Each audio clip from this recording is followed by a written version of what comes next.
This is the Lone Crater YouTube. We hope this video helps. In this video, I will explain how to make gravy Hakka noodles. We'll cover everything from preparing the noodles to crafting a delicious, savory gravy, ensuring a perfect blend of textures and flavors. This guide will help you create an authentic and satisfying meal right in your own kitchen, perfect for any occasion. Get ready to enjoy a truly delightful dish. First, let's prepare the Hakka noodles.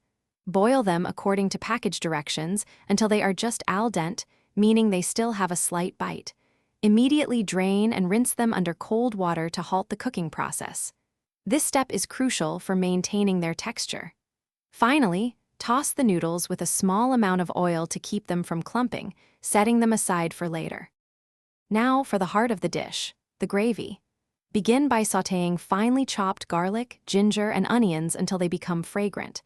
Introduce your favorite vegetables, cooking them until tender crisp.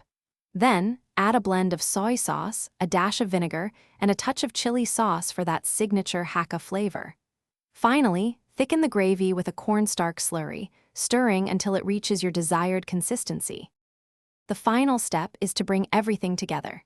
Gently add the cooked Hakka noodles to your simmering gravy, tossing them carefully to ensure every strand is thoroughly coated with the delicious sauce. This ensures a harmonious blend of flavors and textures in every bite. Serve your gravy Hakka noodles immediately, perhaps garnished with some fresh spring onions or cilantro, for a truly satisfying meal. Thanks for watching. Consider subscribing if we helped you.